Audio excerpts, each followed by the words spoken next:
essa palestra aqui eu vou fazer rapidamente para depois focar mais na mecatrônica, né? A gente estava falando sobre as novas fronteiras das engenharias, né? E foi com esses colegas palestrantes aí que apresentaram na quinta-feira da semana passada. Inclusive, quem tiver curiosidade, tem muita conversa legal sobre inteligência artificial.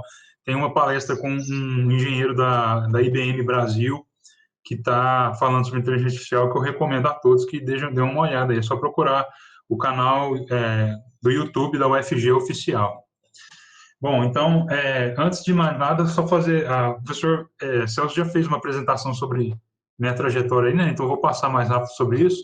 Eu fiz a graduação minha em mecatrônica lá na UFO, tive um período aí de intercâmbio na Europa, né? Fiz um programa de mestrado chamado Erasmus Mundus, que foi lá na França e na Espanha. Em 2011 eu atuei na indústria de eletrodomésticos, né, setor metalurgia, uma empresa chamada Whirlpool.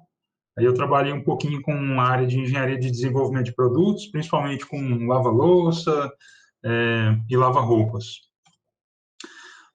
Fiz meu mestrado em engenharia mecânica, né, na UFO, e doutorado em seguida, e tive um período aí período de sanduíche, né, nos Estados Unidos, em 2016. A minha linha de pesquisa principal é monitoramento de integrado estrutural, que eu vou falar um pouquinho aqui na palestra, né? Fiz uns bicos aí de trabalho de professor de línguas para complementar um pouquinho minha bolsa de pós-graduação. Trabalhei no Instituto Federal de Mato Grosso, lá em Sinop, Primavera do Leste, né? Cheguei a ser coordenador de curso de engenharia de controle e automação que tinha lá, e atualmente sou professor efetivo aí na UFG, trabalho no campus de Aparecida de Goiânia, né, nos cursos de engenharia de produção e mecânica. E agora estou fazendo um pós-doutorado aí na UFO. Bom, então eu vou falar rapidamente aqui sobre esses temas que eu elenquei aqui, né? Vou falar um pouquinho de inteligência artificial, um pouquinho de carros autônomos, só para aproximar o tema com o nosso dia a dia, né? E vou falar um pouquinho sobre a linha de pesquisa, principalmente. Bom, então, recentemente, teve uma pesquisa global aí, envolvendo os principais desafios de engenharia, né? E essa pesquisa foi feita pela Discovery, em parceria com a Unesco e a WEFO, que é a Federação Mundial de Organizações de Engenharia. E ela procurou levantar aí, né, quais são os principais desafios para a engenharia para o mundo nos próximos 25 anos. Então, essa foi uma pesquisa focada no futuro da engenharia, né, pensando nos desafios globais e a confiança em como a profissão, em geral, se dirige a eles. E nessa pesquisa, mais de 10 mil engenheiros, tecnólogos e técnicos de 119 países responderam essa pesquisa, né? E aí está elencado as principais áreas, né, que o pessoal respondeu, né? Pessoal da elétrica, eletrônica, ciência de computação, seguida por mecânica, civil, aeronáutica e aeroespacial. Embora tinha várias áreas, muito certamente tinha também engenharia mecatrônica, engenharia agrícola, etc. Deixei o link aí da pesquisa, né? Então, quais foram os principais desafios levantados, né? Primeiro, garantia de cibersegurança, que foi levantado como o desafio mais assustador, porém, 64,2% responderam que foram otimistas que esse é um desafio solucionável. Depois, energias limpas e economicamente viáveis, que a gente vê aí cada vez mais recorrente, né, o tema de energia fotovoltaica, energia eólica crescendo, né? Em terceiro lugar, e aí foi o desafio menos otimista entre os questionários, a questão de gestão sustentável de terras e oceanos, né? E aí tem a ver com o desafio ecológico que a gente vive, né? E aí tem a ver, inclusive, também desde a forma como nós produzimos nossos alimentos, até a forma como a gente consome, e penso também que é a forma como a gente lida com o lixo, né? Então, isso é um desafio bem significativo. Em quarto lugar, infraestruturas sustentáveis e resilientes. Em quinto, cidades sustentáveis. Em sexto, acesso à água limpa e saneamento. Sétimo, ar limpo. Oitavo, segurança alimentar. Nono, preparação contra a contenção de pandemias. Vejam que essa pesquisa foi publicada em março desse ano, então o pessoal respondeu isso aí provavelmente no final do ano passado, né? E a gente vê que estamos convivendo com uma pandemia que não necessariamente a gente teve uma preparação a nível global eficaz, dado a quantidade de casos e óbitos que tivemos aí esse ano, né? Em décimo, desenvolvimento e fornecimento de melhores medicações, né? Esse aqui é o desafio que o pessoal estava mais otimista na pesquisa aí, na capacidade de solucionar. E aí, bom, o pessoal elencou alguns fatores limitantes que eles achavam que tinha para solucionar esse problema, né?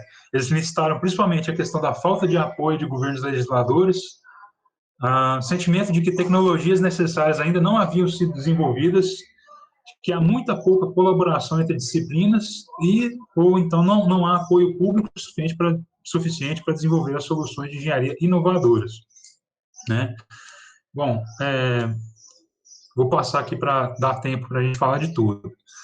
E aí se listaram alguns aspectos futuristas, né, que eles acharam que seria desenvolvido nos próximos 25 anos, aí citaram itens como viagens espaciais, inteligência artificial mais desenvolvida, meios de transportes inovadores, né, e aí eles elencaram aí o que eles achavam que para os próximos 25 anos a gente teria, né, veículos para viagens espaciais pessoais ou em grupos de pessoas, né, robôs de serviço artificialmente inteligentes, veículos autodirigidos, veículos aéreos alimentados por energia solar e, por último, trens de grande velocidade com altíssima eficiência.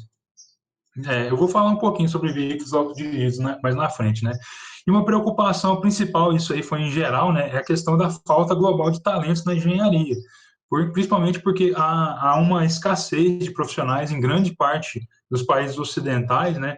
Há uma exceção ali em alguns países da Ásia, mas o pessoal está preocupado com isso, o pessoal saindo da área técnica e procurando outras áreas, né? Isso aí é um motivo de preocupação. Ao mesmo tempo, é um bom sinal para quem está no mercado de tecnologia, porque aumenta as oportunidades de trabalho, né? Tem menos competição. Bom, e 95,8% considera importante ou muito importante o voluntariado com estudantes e fazer com que gerações futuras se entusiasmem com a profissão, né? Realmente dá aquela motivação. Bom, esse evento que eu participei na semana passada, o tema principal dele era inteligência artificial, né? E aqui eu tentei falar rapidamente sobre o tema, né? Porque já tinha outras palestras específicas detalhando bem mais, né? Então, resumidamente, inteligência artificial é uma tecnologia que permite que uma máquina simule um comportamento humano, né? E aí, dentre as técnicas de inteligência artificial, a gente tem o chamado aprendizado de máquina, né? O machine learning. Isso é um subconjunto que permite uma máquina automaticamente aprender a partir de dados passados sem programação explícita. Então, né, o objetivo da inteligência artificial é tornar um sistema computacional esperto para solucionar problemas complexos, né? E aí entra aqueles conceitos de indústria 4.0 que vocês já devem ter ouvido falar, né? E a transformação digital dos processos. E, bom, há quem diga também que as novas fronteiras da engenharia, gente, constituem os pilares da indústria 4.0, né? E aí, eu não tenho um slide aqui especificamente falando sobre a indústria 4.0, né? Eu vou só falar por cima, mas você tem aí, por exemplo, a própria inteligência artificial, a rede de comunicação de sensores, né? Big Data, a internet das coisas, enfim, é uma série de pilares que quem quer estar atualizado no mercado tem que dar uma estudadinha sobre esse tema indústria 4.0, que ele é muito importante. E aqui eu passei algumas notícias só para dar uma contextualizada, né? Vou ler só a manchete aqui. Apple Watch salva a vida de brasileiro ao alertar taquicardia. Isso aqui é uma notícia bem recente, né? 21 de outubro. Fórum Econômico Mundial alerta: 85 milhões de empregados devem desaparecer nos próximos 5 anos. Presidente da Cambridge Analytica confessa influência em eleições dos Estados Unidos. A Alemanha já trabalha na regulamentação de carros autônomos, né? E aí o pessoal está buscando lá fazer já uma regulamentação para os veículos autodirigidos de nível 4. E eu vou explicar um pouquinho rapidamente o que é esse nível 4, falando de carros autônomos, né? Então, só para contextualizar um pouquinho desses temas de inteligência artificial com o nosso dia a dia, vou falar de carros autônomos, né? Então, os carros autônomos, eles vêm dessa necessidade de profissionais diferentes que trabalham com a programação e aprendizado de máquina, né? São os principais profissionais necessitados para trabalhar com isso aí. Então, você imagina lá no ano 2040, né? Você vai poder, ao invés de só ouvir um audiobook no carro, poder ler um livro enquanto você é levado de um lugar para o outro por um carro que está dirigindo sozinho, né? E aí a ideia é que os espaços urbanos poderão ser remodelados, né, sem necessidade de compra de carro próprio, por exemplo. Você pode usar isso aí com serviço de aplicativos. Antigas garagens, por exemplo, podem se tornar espaço para novos tipos de moradia. E poucas estradas nas quais os humanos podem dirigir com sinais de trânsito e entradas e saídas manobráveis, né? Isso aí vai ser uma facilitação em termos de trânsito, né? Então, as principais características dos carros autônomos, né? Que você, primeiro, você não precisa mais de placa, você pode fazer uma transmissão da informação do carro por exemplo, sensor de RFID, né? Identificador por radiofrequência. Os carros podem dirigir mais próximos um do outro, né? Isso aí permite mais sincronia no trânsito. E as pessoas, elas podem, se elas quiserem, por exemplo, morar mais longe dos grandes centros, né? Porque o carro vai fazer todo o trabalho, a pessoa pode, por exemplo, dormir no trabalho. Isso aí tem um impacto na demografia da cidade. Vou pular esse slide aqui, mas basicamente eu estou falando aqui sobre quais foram os principais marcos no desenvolvimento dos carros autônomos, né? Lá nos Estados Unidos a gente tem duas empresas que são especializadas em pesquisa, né? Que é a NASA, que está voltada mais para as aplicações aeroespaciais, e tem a DARPA, que é essa agência de defesa dos Estados Unidos, né? Que procura projetos que tenham algum impacto com relação à defesa do país. E aí a DARPA, ela desenvolveu um desafio, né, chama DARPA Grand Challenge, que era para desenvolver a tecnologia de carros autônomos. Isso começou lá em 2004, foi o primeiro desafio. Então, só para ter uma ideia do que aconteceu aí com a evolução dos carros autônomos, né? Então, em 2004 teve esse primeiro desafio lá no deserto de Mojave, o prêmio era de $1 milhão, e quais eram as regras, né? Cumprir uma rota de 240 quilômetros, as equipes recebiam as coordenadas de GPS do trajeto 2 horas antes da corrida, a pista tinha obstáculos, né, com pedras e cercas, e os times tinham que traçar sua estratégia para o carro seguir sozinho. Então, as primeiras equipes começaram a bolar as estratégias para tentar vencer esse desafio. Então, em 2004, começaram a utilizar mais os algoritmos de minimização de caminhos, que é um tipo de otimização computacional, né, que usa uma técnica de inteligência artificial. Então, em 2004, utilizou-se de tais algoritmos como o de Dijkstra, perdão pela pronúncia dos especialistas aí, mas acho que é isso aí. Então, o que aconteceu? Nessa época, né, estamos falando de 2004, o carro que chegou mais longe, ele dirigiu menos de 12 quilômetros antes de bater e continuar com a roda girando até o pneu pegar fogo, isso depois de já ter batido em postes e arrancar pelo menos um deles. Então, foi um desastre, né? Bom, mas no ano seguinte, a DARPA fez uma nova edição, aumentou o prêmio, e mais universidades começaram a entrar na jogada para tentar melhorar os sistemas. E aí, nesse desafio aqui, o circuito, apesar de ele ter mais de 100 curvas e 3 túneis, 5 times conseguiram completar o desafio. E o primeiro time vencedor, o Stanford Racing Team, desenvolveu módulos na programação dos carros para quebrar e negociar a informação que o carro recebe. Isso alinhando a técnicas de aprendizado de máquinas. Então, ou seja, formulando estratégias mais complexas de resolver o problema, né? E aí, esses algoritmos, eles buscam treinar o computador para reconhecer, primeiro, o que é a estrada e o que não é, e identificar os obstáculos, né? Continuando, em 2007, teve a edição do Desafio Urbano, né, que era um trajeto com outros motoristas humanos circulando, né, em ambiente urbano. E aí tinham leis de trânsito que os carros autônomos precisavam obedecer, né? E aí os times ganhadores consolidaram um esquema de programação que até hoje, gente, controla vários outros tipos de robôs industriais que a gente tem, né? E aí esse tipo de programação é dividido em 3 camadas de algoritmos, basicamente, né? Então a gente tem lá a camada controladora no nível mais básico, que é onde você tem os modos que vão controlar as ações básicas, né? Aceleração, freio, direção e correlatos. Tem a camada sequenciadora, que vai produzir uma sequência de comandos que a camada 1 deve fazer. Por exemplo, frear, dar seta, virar a direção. Então, esse aqui é a camada que precisa levar em conta quando o ambiente muda. E aí entram os sensores, né? Para estar percebendo o ambiente ao seu redor. Então, por exemplo, se o carro está percebendo que tem um outro carro chegando de uma via, ele vai ter que, por exemplo, dar passagem para esse carro entrar, né? Então, isso entra em conta os sensores que estão entrando na jogada. E a terceira camada, a camada deliberadora, né? Ela vai fazer o seguinte, vai planejar rotas e estratégias, confere se o plano principal continua sendo executado. Então, se teve um desvio do caminho, de tempo em tempo, o computador vai verificar se o carro está seguindo a rota principal, né? Bom, e em 2020, né? A gente ainda não tem, hoje em dia, um carro totalmente autônomo, mas a SAI Internacional, que é a Sociedade de Engenheiros Automotivos Internacional, ela criou 6 níveis de autonomia. E aí tem o nível de 0 a 5, né, conforme seu grau de autonomia. Então, aquela notícia que eu passei agora há pouco da Alemanha, ela estava falando sobre regulamentação para carros de nível 4. Então, vejam aqui, a gente tem não automação, né, são os carros padrão que a maioria das pessoas tem hoje em dia, né, não tem nenhuma automação. Nível 1, direção assistida. 2, automação parcial. 3, automação condicional, e aí vai elevando o grau de equipamentos que o carro vai ter, né, por exemplo, para perceber ao seu redor.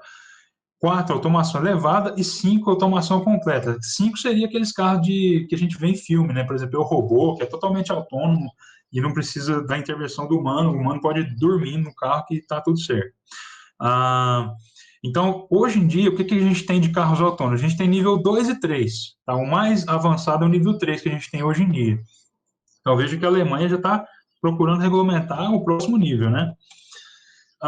Então, eu peguei algumas informações desse vídeo aqui, que vocês podem conferir depois na internet, se quiserem, tem no YouTube aí, carros autônomos do canal Nerdologia Tech, né? Tem um cara bem conhecido aí, o Attila, né, que ele faz a apresentação desse vídeo, com uma equipe técnica.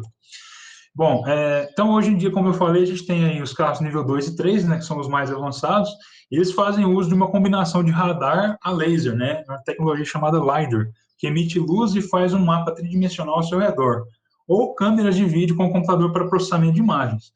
Essa tecnologia aqui, ela tem um problema porque ela é muito cara, né, e tem também os carros com LiDAR, né, conseguem ler o mundo ao seu redor com centímetros de resolução, o suficiente para reconhecer pernas de pedestre, mas custa mais caro que o próprio carro, né? Então, esses que têm a tecnologia LiDAR são muito caros, e os que não têm componentes que têm poder computacional e processamento de imagem altíssimo, como, por exemplo, os carros da Tesla, né?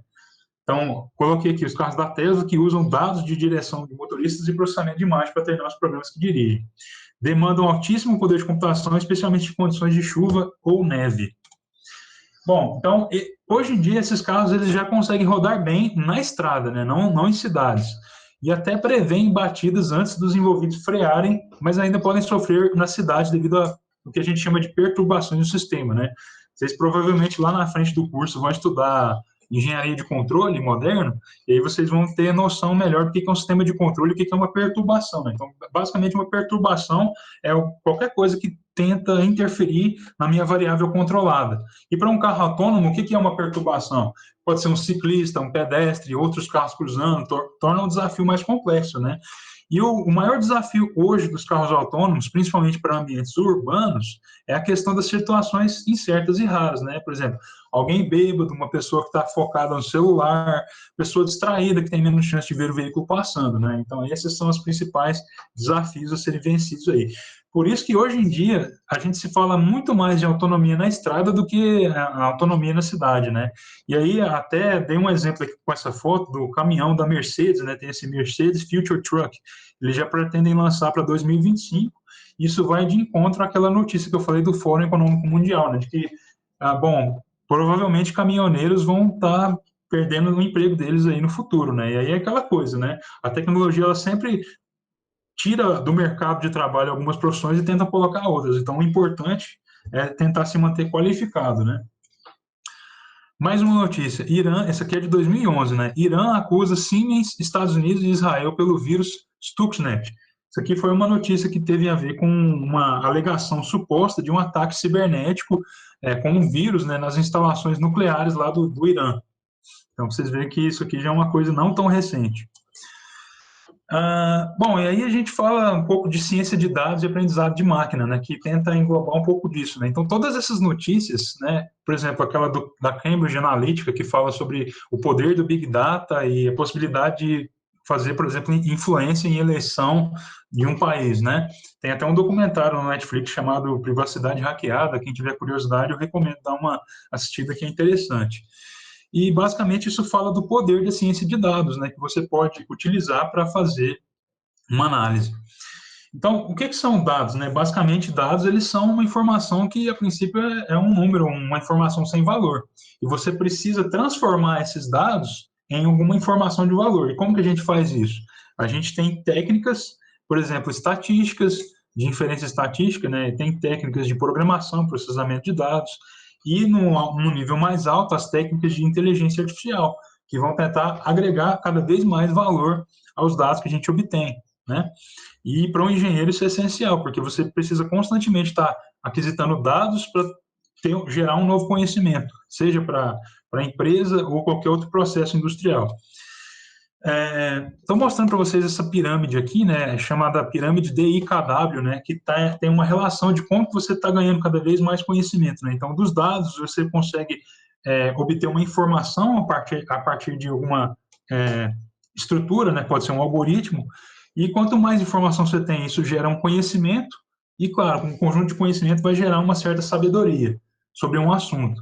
E quanto mais em cima a gente está na pirâmide aqui, menor vai ser o risco de tomada de decisão. Então, vocês podem ter uma noção da importância disso em várias aplicações aí da sociedade. Bom, agora falando especificamente da minha linha de pesquisa, né, depois eu vou falar especificamente do curso de mecatrônica, né. Então, tanto a minha linha de pesquisa como do professor José Reis, que estava conversando com a gente no início da conversa aí, principalmente, né, monitoramento de integridade estrutural. Em inglês, a gente chama isso aí de SHM, né, Structural Health Monitoring. E, bom, a SHM está ligado a poder identificar falhas, né, em estruturas. Essas falhas podem ser associadas a fricção, fadiga, impacto, corrosão, crescimento de trinca, etc. Né? Então, coloquei algumas figuras ilustrativas aqui. Né? A gente tem, por exemplo, avião, desde 2008, se não me engano, até antes, a Universidade Federal de Berlândia, onde eu e o José Reis fizemos nossa pós-graduação e graduação, tinha parceria com a Embraer, né? Então lá eles têm aplicações também para aeronáutica, né? A Airbus está desenvolvendo também sistemas de SHM. Aqui tem uma foto de um tanque de armazenamento de derivado de petróleo da Petrobras, que é o motivo dos pesadelos meu e do Zé Reis de atualmente, né? A gente está trabalhando com esse projeto aí com a Petrobras, porque para monitorar o que acontece de corrosão no teto desses tanques aqui, né? Isso gera perdas e também risco aos funcionários. A gente tem aqui a foto de uma barragem, né, de uma usina de mineração do interior de Minas Gerais. Acho que todo mundo se lembra do acidente que aconteceu em Brumadinho, né? E esses sistemas poderiam ajudar a prever essas catástrofes. E também uma ponte aqui, essa ponte é a JK em Brasília, né? Então, assim, a gente pode pensar, qualquer estrutura que tenha alguma responsabilidade com relação à segurança de vidas humanas, pode ser um objeto de aplicação dessa pesquisa, né? Então, o SHM é isso, é uma estratégia de caracterizar e detectar danos estruturais. E aí, o objetivo principal vai ser duas coisas, né? Aumentar a segurança das estruturas e um segundo objetivo, talvez um pouco menos importante, seria a otimização de custos, né, com manutenção para as indústrias. Então, é isso, né? Monitoramento de integridade estrutural. Ele é um processo que envolve a observação da resposta dinâmica estrutural através de sensores que são distribuídos na estrutura. E a ideia é similar ao que acontece no sistema biológico, né? A gente chama isso na engenharia de sistemas bioinspirados, né? Inspirados em algum organismo biológico. Então, da mesma forma que a gente tem um sistema nervoso espalhado ao redor do corpo, a ideia é espalhar sensores ao redor da estrutura para você poder identificar dano em qualquer lugar dela, né? E aí, para isso, a gente tem que passar por alguns passos, né? Primeiro, a gente tem que fazer uma avaliação operacional, né?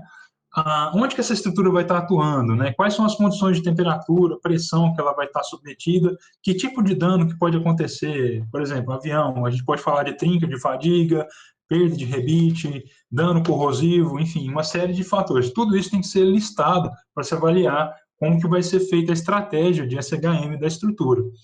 Depois a gente faz a aquisição, normalização e seleção de dados, né? Aí estamos falando de instrumentação, né? Fazer a correta coleta dos dados.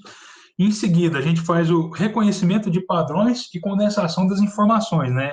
É aquela ideia da pirâmide DIKW que eu mostrei antes. A gente tenta transformar esses dados em informação útil, que vai me dizer, por exemplo, olha, o avião chegou num nível crítico, precisa fazer um reparo nesse local aqui. Em seguida, a gente tem o desenvolvimento de modelo estatístico, aí, óbvio, né? A gente tem que ter um grau de confiança para falar isso. E para isso, a gente precisa de ter um modelo estatístico, né?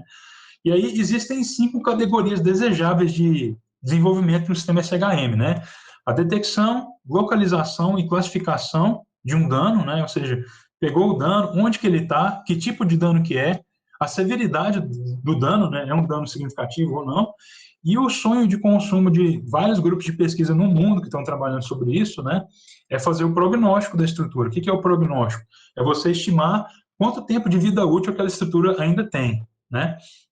Isso aí seria o caso ideal. Então, vou dar um exemplo prático. Suponha que você tem um avião que está estacionado aqui em Goiânia, no aeroporto de Goiânia, e a peça de reposição daquela estrutura que está danificada, mas não tão gravemente, está, por exemplo, lá no aeroporto de Guarulhos. Aí a pergunta é: eu consigo informar com precisão que o meu avião consegue voar de Goiânia até Guarulhos sem ter nenhum problema para o desempenho do voo do avião?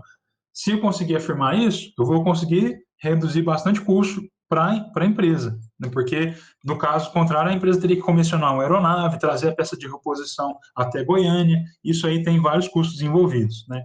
E, claro, né, você poder dar uma aferição sobre a integridade da estrutura em tempo real para, por exemplo, o piloto, ele saber o que ele pode fazer com o avião dele.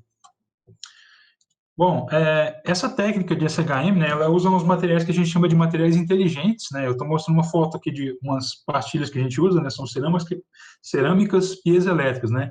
Então, são materiais que conversam de um domínio para o outro, né? Então, por exemplo, da mecânica para o elétrico. Esses materiais aqui, você pode aplicar um campo elétrico neles e eles vão se deformar. Ou se você comprimir eles vão gerar uma corrente elétrica. E baseado nesses efeitos aí, que a gente chama de efeito piezoelétrico direto e inverso, a gente consegue fixar esses PZTs numa estrutura e fazer uma excitação em corrente alternada em alta frequência e a gente obtém uma resposta, uma curva. Essa resposta a gente chama de assinatura de impedância, e esse é o nosso sinal principal, né? E eu estou falando disso porque a gente vai relacionar um pouco com o que a gente pode fazer em termos de inteligência artificial com isso, né? Então, essa figura aqui eu estou só mostrando qual que é o princípio, né? Então, a gente aplica uma tensão, o PZT vai gerar uma força na estrutura. Esse aqui é um modelo unidimensional de uma estrutura, né? Que tem massa, rigidez e amortecimento. E essa estrutura vai responder com uma deformação, né? Terceira lei de Newton. E aí, esse PZT vai gerar uma corrente de saída. E essa corrente vai carregar a informação da estrutura, né? E aí, bom, eu vou pular esse slide aqui que fala um pouco de matemática, né? Mas aqui é basicamente mostrando que eu consigo medir qualquer dano na estrutura medindo a impedância do PZT. E essa figura que está embaixo aqui, ela mostra para a gente qual que é a cara do sinal que a gente obtém. Então, isso aqui é uma função de resposta em frequência, né? Que a gente chama de assinatura de impedância.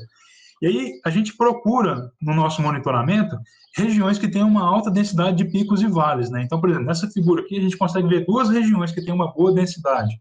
Então, uma aplicação direta de inteligência artificial que a gente pode já pensar aí é o seguinte: como que o meu algoritmo vai selecionar para mim automaticamente qual que é a melhor faixa de frequência?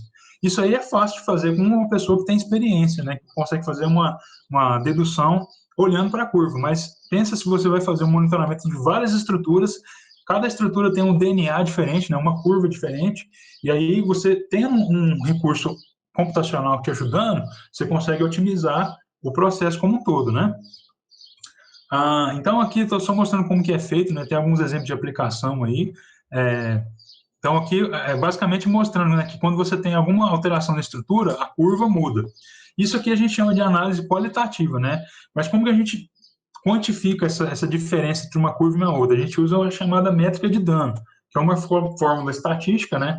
Tem várias na literatura aí, a mais utilizada é essa RMSD, que é o desvio médio da raiz quadrada, né? E você tenta quantificar quão diferente uma curva é da outra. E aqui tem algumas aplicações mostrando algumas utilização em fuselagem de aeronave, né? E qual seria a ideia principal de um sistema de SHM, né? Esse sistema ele poderia utilizar, além da impedância, outras técnicas que já existem aí no mercado, né? Tem vácuo comparativo, emissão acústica. Então, o sistema SHM ele não necessariamente compreende apenas uma técnica, ele pode ter mais de uma, e aí com a Big Data, né, com a análise de dados lá, que são mandados em nuvem, você pode fazer várias análises e gerar uma informação de confiança, né? Esse é o futuro da manutenção, é o que o pessoal está tentando desenvolver para várias estruturas, né? Não só aeronave, mas sistema de barragem, parque de diversão, enfim, prédios que sofreram com uma região de tornado ou terremoto, e assim por diante. Então, aqui eu estou só mostrando uma figura, né? Eu não vou ler esse textão aí, não, mas é um ensaio hidrodinâmico para simular quais cargas uma estrutura de avião sofre durante o voo. e tentar relacionar esses dados com o SHM para a gente tentar fazer o prognóstico da estrutura, né? Então, isso aí é bem interessante. Bom, então, essa linha de pesquisa SHM, ela tem aplicação em várias áreas da engenharia, né? Então, como eu falei, a ideia é você prever e aumentar a vida útil do sistema para a engenharia e, nesse contexto, aumentar a segurança e reduzir custo de manutenção. Tem algumas vantagens principais aí, né, que eu linkei aqui, mas eu vou avançar porque eu quero chegar na parte da mecatrônica, né? Não vou tediar vocês muito com isso aqui. Qualquer coisa vocês podem me perguntar depois. Então, aí, a inteligência artificial, a ciência de dados, ela entra para tentar extrair características sensíveis dos danos, né, nos dados, né? Então, eu coloquei um exemplo aqui. Essas pastilhas de PZT, elas são muito sensíveis a variações de temperatura, né? Então, por exemplo, quando eu coloco uma placa dessa aqui com um PZT numa câmara térmica e estou variando a temperatura, né? A gente está vendo aqui o que acontece com a curva com a temperatura decaindo. Eu tenho um shift, né, meio que horizontal e vertical na curva. Então, eu posso bolar uma técnica de inteligência artificial que faz essa compensação do efeito da temperatura, para que no meu resultado eu tenha o efeito só do dano e não da temperatura, né, que pode me dar uma indicação de falso positivo, né, um dano que na verdade não é dano. Então, isso aí é um exemplo de aplicação de inteligência artificial. Estou mostrando aqui algumas aplicações, né? Só vou passar mais rapidamente sobre isso aqui. Né? Isso aqui é uma aplicação que a gente pegou painéis de alumínio aeronáutico da Embraer e submeteu a variação de temperatura e tentou identificar dano, né? De trinca no meio da placa. E aqui eu tenho uma aplicação de SHM em estrutura de concreto, né? Então a gente colocou o PZT dentro de uma cápsula e colocou essa cápsula dentro da estrutura de concreto armado. Então aí a gente pode pensar em aplicações para engenharia civil, né?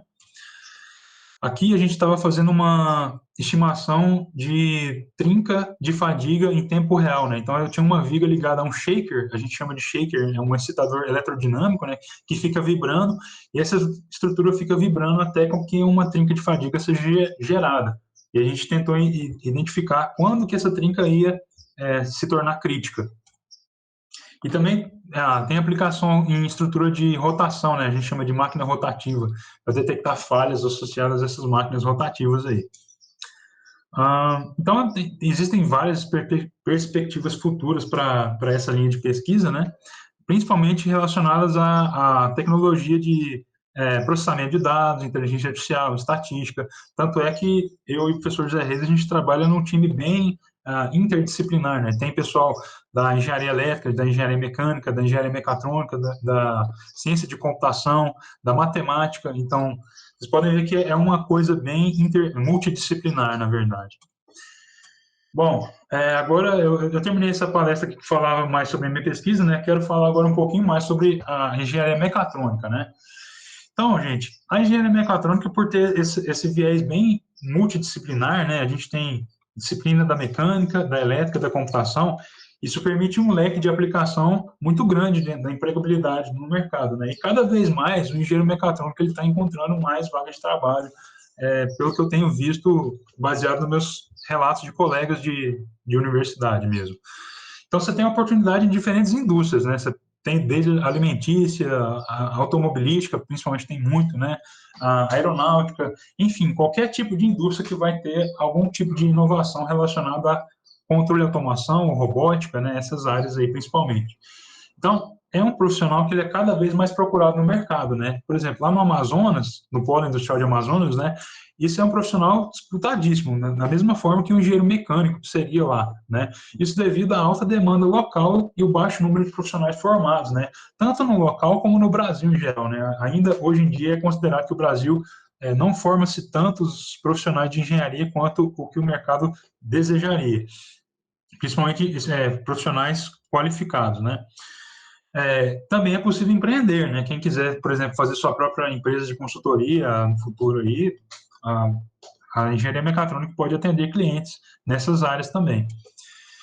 Então, o trabalho do engenheiro mecatrônico ele é fundamental, né, para o desenvolvimento da indústria e da inovação tecnológica no país, né?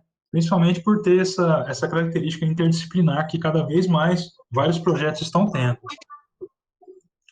Oi? Alguém está falando? Ah, beleza, vou continuar. Então, a base da engenharia mecatrônica, né, é a tecnologia, e isso significa o quê? A gente tem que se manter sempre atualizado, né? Isso é uma coisa que é verdade para todas as engenharias, mas eu diria que talvez até um pouco mais para a mecatrônica, porque a gente está falando de um campo que está constantemente se renovando, né? Então, se atualizar sobre o software, se atualizar sobre o hardware e sobre a tecnologia do mercado da sua empresa, né? Isso é fundamental para se manter atualizado, né? E aí a gente tem que estar atento ao que está acontecendo nos principais mercados de inovação, né? Eu estou falando de Estados Unidos, né? Europa Ocidental, principalmente a Alemanha, que inclusive é onde surgiu o termo indústria 4.0 e onde tem uma via muito forte de mecatrônica, né? Então tem a Alemanha, tem a França, tem a Espanha, os tigres asiáticos, né? Estão indo cada vez mais forte, né? O Japão, a China também. E a expectativa é que a crescente modernização das indústrias exija trabalho de engenheiros mecatrônicos cada vez mais especializados, com fluência em inglês e um segundo idioma estrangeiro. Eu vejo que o inglês só já não é mais um diferencial, né? O diferencial hoje em dia é você ter, além do inglês, um idioma estrangeiro, né? Por exemplo, o espanhol aqui na América Latina é bem desejado. Mas aí você pode pensar também alemão, francês, enfim, vai depender do seu plano de carreira também, né? Tem gente que não quer, por exemplo, ter uma carreira internacional, e tudo bem com isso. Mas essas são características desejáveis, né? Inglês não se fala, é fora de questão. Para quem está trabalhando só aqui no Brasil, ter inglês é fundamental. Bom, e aí alguns setores que eu coloquei aqui, né, que podem ser de atenção para o pessoal da mecatrônica, né? Indústria automobilística, né? Vocês têm aí a Mitsubishi em Catalão, que é um bom exemplo, né? Então, a indústria automobilística, né, é um bom campo de atuação para engenheiros mecânicos no Brasil. Eu tenho um colega que também está trabalhando na Michelin, em tecnologia de pneus. Tem colega trabalhando lá em Betim, em Minas Gerais, né? Tem a fábrica da Fiat lá. A Zona Franca de Manaus nem se fala, né? A Zona Franca de Manaus é uma região que tem, como eu falei, poucos profissionais formados no local, e se algum engenheiro é chamado para trabalhar lá, geralmente eles tentam colocar até um salário maior para tentar manter o cara lá na região, porque muitas vezes isso é um problema que acontece tanto em Manaus como no Mato Grosso, né? Eu posso dizer que eu morei lá por pouco mais de um ano, né? A rotatividade de profissionais lá é muito alta, então eles tentam, às vezes, até aumentar o salário para tentar manter o cara lá. Ah, e aí, Zona Franca de Manaus, ela tem um polo de 720 indústrias, né, que atuam principalmente nas áreas de eletrodomésticos, informática e motocicletas, né? Então, a própria Whirlpool, que é a empresa que eu trabalhei, ela tinha uma indústria lá em Manaus que fazia os aparelhos de ar-condicionado, entre outros. Bom, também temos aí Petrobras, né? As grandes empresas que fazem pesquisa no Brasil, né? Ainda a gente tem, pode pensar a Embraer, a própria Vale, né? As grandes usinas hidrelétricas, né? Indústrias farmacêuticas e siderúrgicas. Então, nessas áreas aqui, a atuação é na pesquisa e desenvolvimento de novos produtos, né? Controle e automação de processos, projetos de controle de qualidade, manutenção de equipamentos, desenvolvimento de software e gestão. E também, claro, né, o engenheiro mecatrônico ele pode trabalhar também em universidades, institutos de pesquisas, né, como pesquisador. Aí você pode pensar em área, por exemplo, que envolve robótica, automação e controle, desenvolvimento de software e equipamentos, né? Muitos equipamentos, inclusive da área médica, né, hoje em dia contam com, por exemplo, tecnologia que precisa de um profissional da mecatrônica, né? Vocês já devem ter ouvido falar do robô que faz cirurgia, né? É o chamado Da Vinci. Ele é basicamente um robô que o médico ele faz uma cirurgia através de telemetria, né? Ele comanda lá um robô que tem um movimento super preciso. Quem tiver curiosidade, pesquisa lá Da Vinci no YouTube, você vai ver um robô descascando uma uva que está dentro de uma garrafa que está inclinada. Só para vocês terem uma noção do grau de precisão que é um robô desse. Salário, né? A engenharia mecatrônica é uma profissão bem remunerada, com salários que ultrapassam os R$ 3.000 para os iniciantes e R$ 6.300 para os mais experientes. No Brasil, o ganho médio de um engenheiro mecatrônico é de 4.026, segundo o Guia de Profissões e Salários da CAPES. Mas, claro, a gente tem que lembrar que existem diferenças regionais de remuneração, né? Isso aí tem que ser levado em conta também. Infelizmente, a região centro-oeste, historicamente, não é uma região que remunera muito bem o engenheiro. Mas vamos trabalhar para que isso mude com o tempo, né? Que capacidades o engenheiro mecatrônico precisa desenvolver para o mercado de trabalho, né? Então, antes de falar sobre isso, eu tenho que lembrar o seguinte: o mercado de trabalho, e isso aí eu tenho certeza que o José Reis ele pode até falar melhor, que ele tem uma experiência ampla na indústria, né? Mas o mercado de trabalho ele funciona em ciclos, né? Então, não necessariamente um conjunto de habilidades que eu falar hoje para vocês, daqui a 5 ou 10 anos vai ser o mesmo, né? Porque as capacidades, as necessidades que os profissionais precisam adquirir, por exemplo, quando eu formei, lá em 2011, não são as mesmas habilidades que o pessoal precisa ter hoje no mercado de trabalho. E as que vocês vão precisar daqui a 5 anos, quando vocês estiverem formando. Então, tenham isso em mente quando eu vou falar sobre isso daqui, né? Então, dentre as capacidades, né, no mercado o pessoal está usando muito esses termos, né, soft skill e hard skill. Então, eu vou falar um pouquinho sobre isso aí.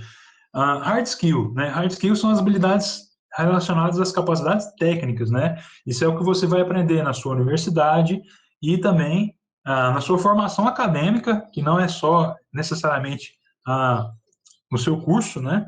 E no seu plano de carreira, né? O que eu penso fazer na minha carreira com o tempo, né? Muitas vezes é difícil para quem está ingressando na universidade agora saber o que eu vou fazer lá na frente, né? Mas é importante você tentar manter contato com o pessoal, quem já está na área, tentar contato com seus professores, ingressar em projetos de iniciação científica, fazer pesquisa, fazer estágio, enfim, interagir com o pessoal para realmente traçar um plano do que vocês querem lá na frente, né? Porque isso vai auxiliar a saber, por exemplo, eu quero trabalhar com desenho de componentes 3D. Então eu preciso aprender AutoCAD, SolidWorks, CATIA, enfim. São softwares aí que vocês vão estar vendo aí ao longo do curso de vocês, né? Isso aí ajuda a você a definir melhor o que você quer fazer. Eu quero trabalhar com programação, porque eu gosto muito de programação. Ok, qual que é a linguagem de programação mais popular de hoje em dia? É Python. Opa, então preciso aprender Python, né? E, enfim, só dando alguns exemplos, né? Isso aí você vai aprender também não é só na universidade, né? Você vai aprender em livros, cursos, mini cursos. Então, é importante para vocês, principalmente que estão no começo da carreira, a gente tentar se envolver com as atividades da universidade, né? Participem de eventos, participem de palestras, participem de mini cursos, enfim. Às vezes a pessoa pode até achar que não, mas vocês que estão no início da universidade, vocês têm um recurso preciosíssimo, que é o tempo. Então, usem isso ao favor de vocês, né? E essas habilidades técnicas, né, são aquelas que normalmente aparecem lá em algum anúncio de emprego, né, para especificar uma vaga, né? Precisa de um profissional que tem habilidade no Power BI, por exemplo, né? Então, isso é uma hard skill. Então, alguns exemplos aqui, né? Raciocínio lógico, programação, tecnologia da informação e cálculos, domínio de língua estrangeira, né? Não posso enfatizar mais a importância disso aqui, principalmente o inglês, tá, gente? Tem que correr atrás mesmo, porque hoje você quer pesquisar sobre algum assunto. Se você pesquisa em português e você pesquisa em inglês, o seu acesso à informação de qualidade vai ser muito melhor se você faz a leitura em inglês, tá? No mundo inteiro é assim, não é só uma coisa daqui. Bom, pacote Office, né? Isso é uma coisa essencial, mas isso aí hoje em dia já vem perdendo espaço para novos softwares aí, né? Tem o Power BI que eu mencionei, Tableau, enfim, algumas ferramentas aí, né? Tem ferramenta de qualidade, né? Fluxograma, diagrama de Chicago, etc. Né? São várias habilidades aí que vocês vão estar entrando em contato tanto no curso de vocês como na vida, né? Então pensem sobre isso, gente. Plano de carreira é importante para vocês saberem a que vocês vão dedicar tempo, né? E claro, é difícil você saber no início. Então, como eu falei, relacionamento, tenta entrar em contato com o pessoal que está no mercado, com os professores, fazer pesquisa, participar de congresso. Isso é essencial para vocês tentarem desenvolver isso aí. Bom, e as soft skills, né? Isso aqui você encontra muito aí na internet, né? Tem materiais falando sobre isso, né? Quais são as habilidades emocionais relacionadas às capacidades psicológicas, né? Elas são igualmente importantes, né? Principalmente porque hoje em dia, quando você vai procurar um trabalho numa empresa, pensando num processo seletivo, né? Eles fazem lá uma dinâmica de grupo, às vezes depois tem uma entrevista.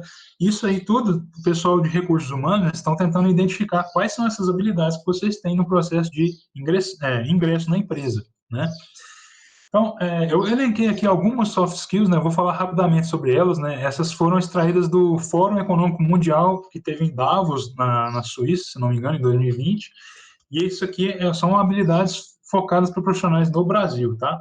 Então, número 1, pensamento crítico e análise, né? A capacidade de você entender o que está acontecendo, formular um plano de ação e tomar decisões baseadas no seu plano. Essa é uma habilidade importante.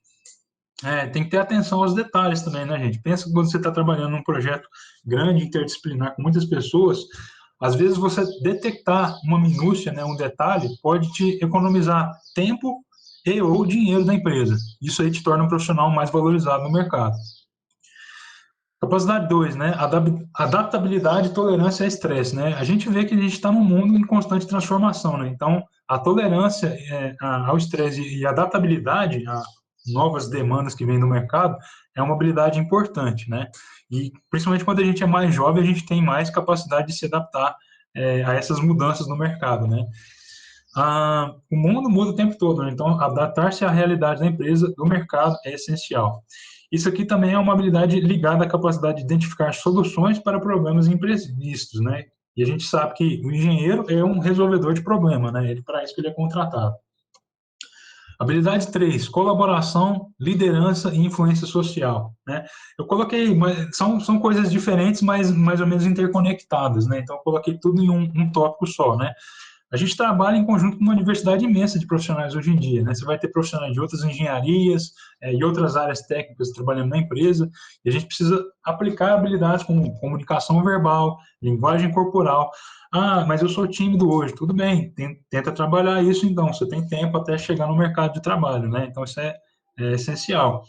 À medida que você avança em sua carreira e suas habilidades técnicas melhoram com a prática, a sua experiência será necessária para gerenciar projetos, delegar tarefas, gerenciar equipes de pessoas e coordenar projetos complexos. Isso vai poder compor sua demanda, né? E isso é natural à medida que você entra numa empresa e tenta crescer nela. Você vai ganhando cargo mais elevado, maior responsabilidade, mais atribuições, né? E como você é capaz de influenciar o seu entorno, né? Isso aqui tem a ver com a liderança, né? Desenvolver a habilidade de liderança é diferente de chefia, né? Lembrar disso, né? A liderança, o líder, ele tenta desenvolver as pessoas perto de você e ter um pensamento de time, né? Não só de, vou delegar essa tarefa para você, você se vira com isso não é problema meu, tá? Isso aí não é mais desejado. Nunca foi, na verdade, né? Tudo isso vai definir o seu desempenho colaborativo com uma equipe e pode facilitar os resultados. Habilidade 4, né? Inovação e pensamento criativo, né? Então, criatividade por exemplo, você vê um processo que todo mundo faz do mesmo jeito e você conseguir pensar fora da caixa e em uma forma diferente, mais eficiente de fazer. E, gente, para ter criatividade, tem que ter repertório. Então, é importante você ter lá desenvolvidas as hard skills, tá? Não é só viajar na maionese, né? Tem que ter um repertório para você ser criativo. E aí isso aí pode colaborar imensamente na hora de solucionar problemas, né? Isso aqui também pode te tornar um profissional mais desejado no mercado. Habilidade 5, né? Essa aqui eu coloquei até em vermelho, né? É o aprendizado contínuo. Isso aqui é realidade para todas as áreas, né, hoje em dia praticamente, né? Você tem que se qualificar constantemente. Isso, inclusive, até durante a época da faculdade, tá? Então, às vezes você tem a oportunidade de estudar alguma coisa aí durante as férias. Se você tiver a oportunidade e a disponibilidade, recomendo que você faça isso. Não se trata apenas de uma pós-graduação, né? Não é só um mestrado, um doutorado, um MBA. Isso aí também é importante, né? Até porque às vezes abre portas no mercado de trabalho.